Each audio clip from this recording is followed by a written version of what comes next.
Stitcher, and you're inside the stitchery. So happy you're here today. This one is going to start off with the crochet stuff, and then we're going to move into the Spoonie and medical. So if you have no interest in seeing any of that stuff, I understand. Just watch what you want. The first question I'm going to answer is, how did you learn to crochet?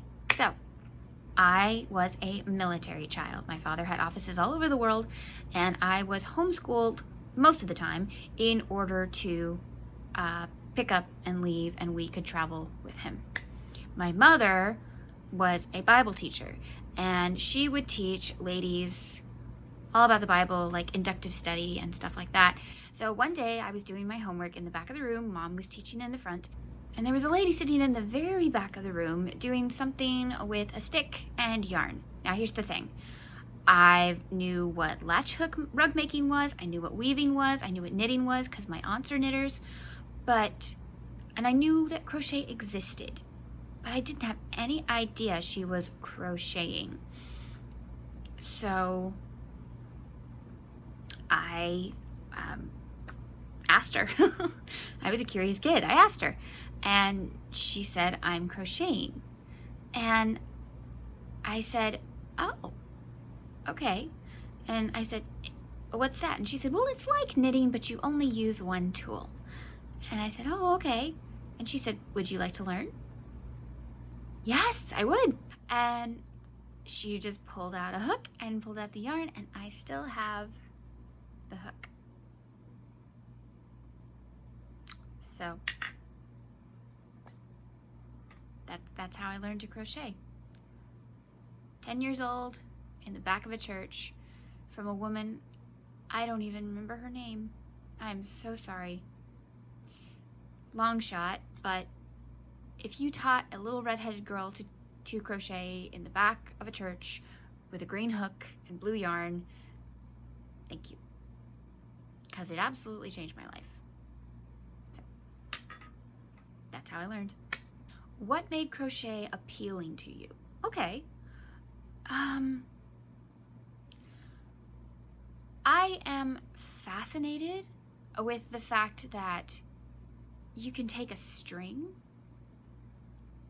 and turn it into something you can wear, you can look at, you can use, you can play with. I just think that's so fascinating.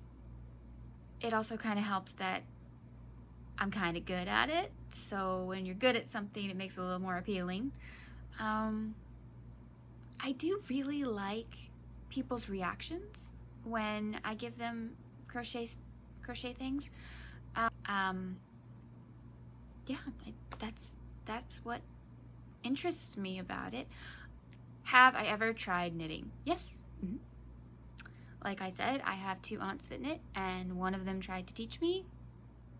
And I can knit stitch. Yeah. I've tried purling, and it won't stick. So I can't purl, I can't cable, I can't do any of that. I can knit stitch. And I can knit stitch flat. So I've made some coasters.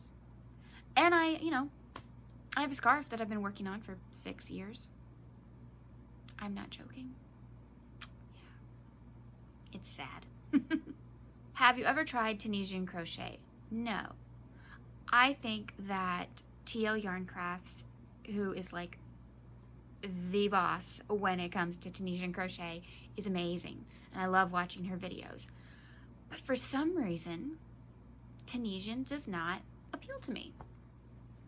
I don't know why, but it's beautiful. I love to look at it, but for some reason doing it doesn't quite appeal to me. Do you design patterns or just make others? Well, I do both. At the moment, I am much more in the design. I feel like making my own patterns right now is very fulfilling and therapeutic for me, so I'm doing that. but I think designers are amazing. In October, actually, I plan to make one of my friend's designs that I've been promising I'd make her for years. Sorry, girl. She designed a very cute dog pattern that I've had in my library forever. And she's one of my very good friends on Instagram, and I keep telling her, I'm gonna make it this year, I'm gonna make it this year, and she's like, yeah, right, by this point. So, but yes, I do make other people's patterns. I've entered several competitions where you make a pattern and then you know, add things to it, just add your own personal flair and stuff. I got to the semifinals of one competition. I got to the quarterfinals in another competition, and then I've lost a ton.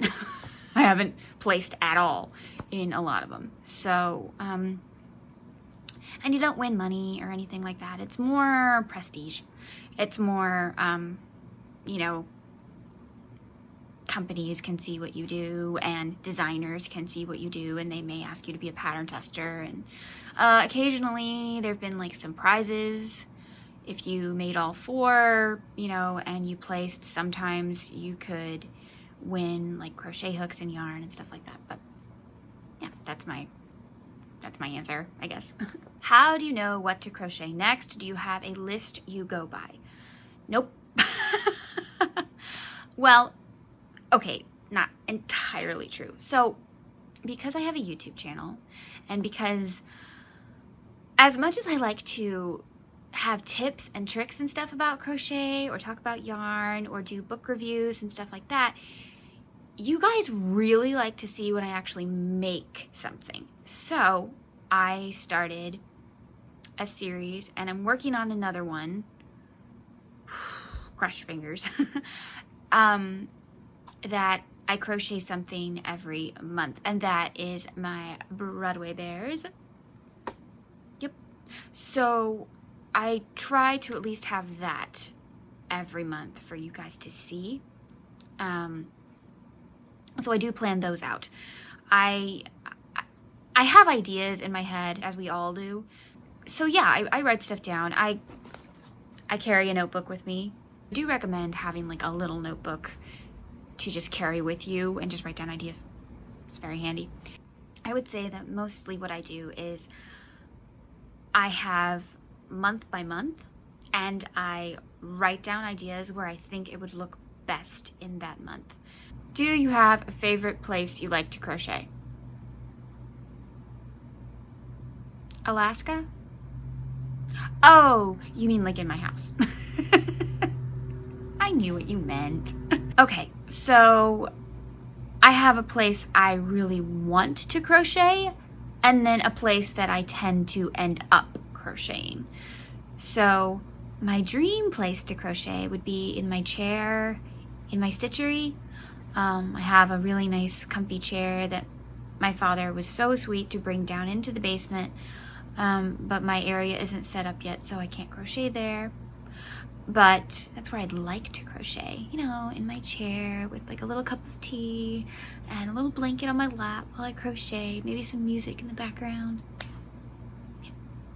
Where I end up crocheting, my bed. I'm in bed, no exaggeration, 90% of the time.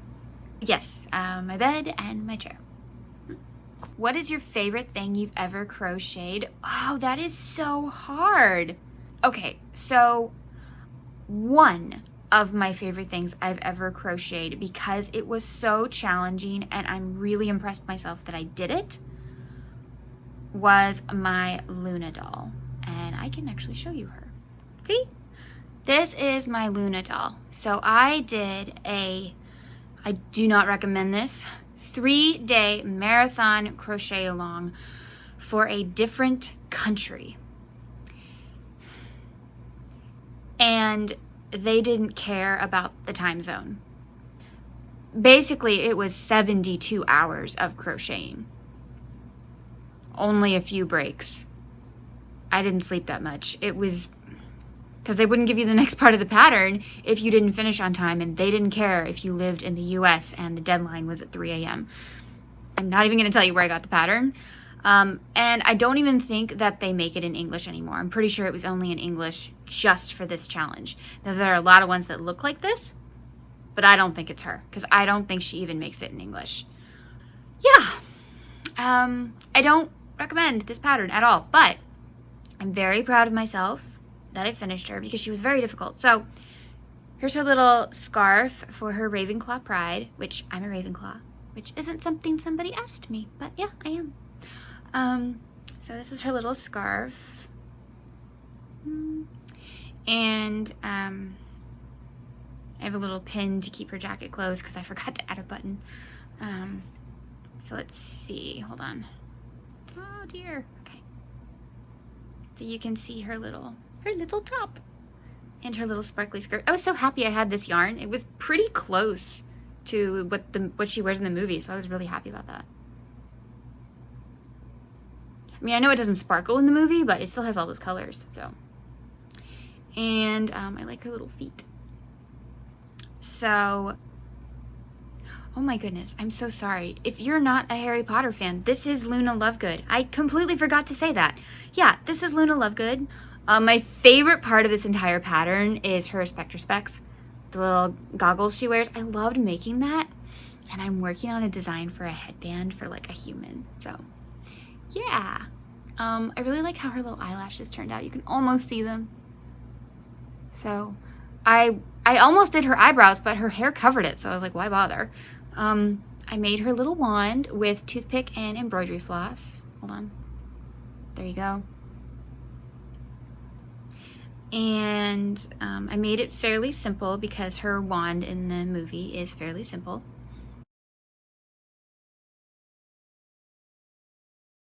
I really liked her hair though, so her hair was really fun. So, is this a good designer? Yes, absolutely. But they don't treat people well, and they don't care, and they were really rude. So, and plus I made myself sick trying to finish this, but I did it, and I'm proud of myself, and there we go. Ravenclaw pride. What is your favorite gift you've ever made? Oh, okay. Well, it's a toss-up. It would either be, and obviously I don't have it anymore, so pictures. It would either be the monkey that I made for Mouse because she loves it so much, or the slippers that I made my mom because she wears them every single day. Have you ever crocheted your favorite animal? Now, I'm shocked. I really thought I had. No, I haven't. Oh, by the way, it's a fox, if you didn't know. Yeah, I've never crocheted a fox, ever. What are your go-to projects or favorite projects to make? Slippers. I have a slipper pattern that I made and I love it. And I make them for my mother and I make them for my friends. And my dad hasn't asked for any yet, but I make him pillows. So the man has, how many pillows have I made for just this house? 4? Yeah. People like my back pillows. But I also really like making coasters. That is the project I started on and I got kind of hooked. Ha! Hooked. Just realized that. Didn't say that on purpose, but yeah. Coasters and slippers. So I was asked what my favorite yarn is, and I absolutely love using worsted weight yarn the best. That would be the 4 medium Aran weight in 100% acrylic or an acrylic blend. I do like some cotton. The really soft cotton. The ones that make really good like drapey garments, those are nice. I also like some kitchen cotton because, you know, makes a good scrubby, makes a good coaster. It hurts my hand because there's not enough flexibility, but it doesn't mean that I'll stop using it. Favorite crochet hooks? Oh, this one's tough. Well, in all honesty, my favorite crochet hook was discontinued. and you can't find it anymore, and I'm really sad about it. It's this one. It's the Yarnology crochet hooks that Hobby Lobby used to make a really long time ago, and I only ever got my hand on one, a 7mm, and I love it. All of my Broadway bears and big plushies, except for a few, are made with that hook and that size. So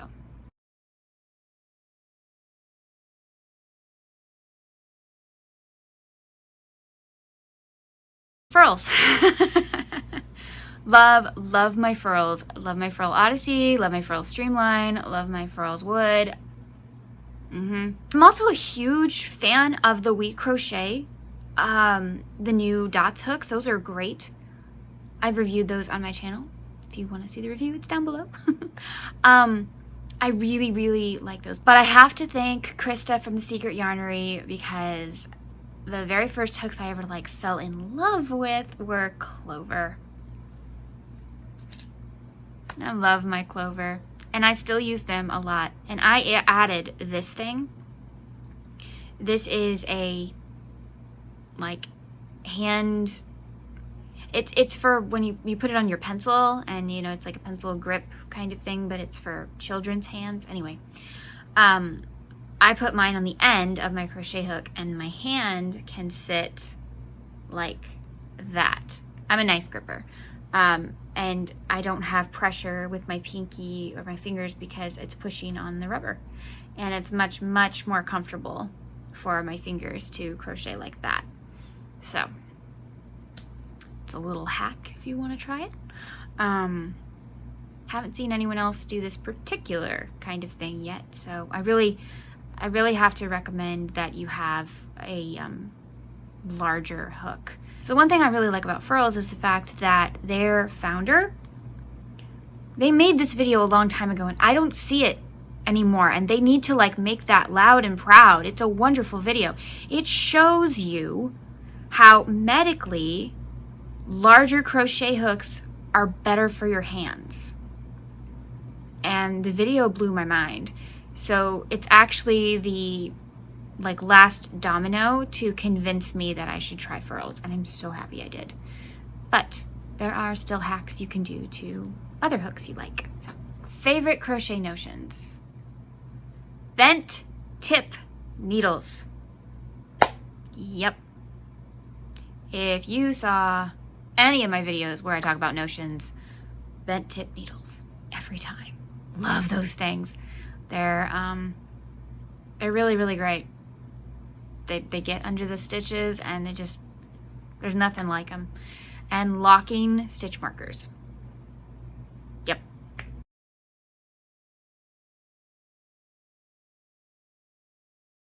If you like this kind of content, please subscribe. I would love to have you. And remember, life happens, yarn helps, and spoonies can stitch it up too.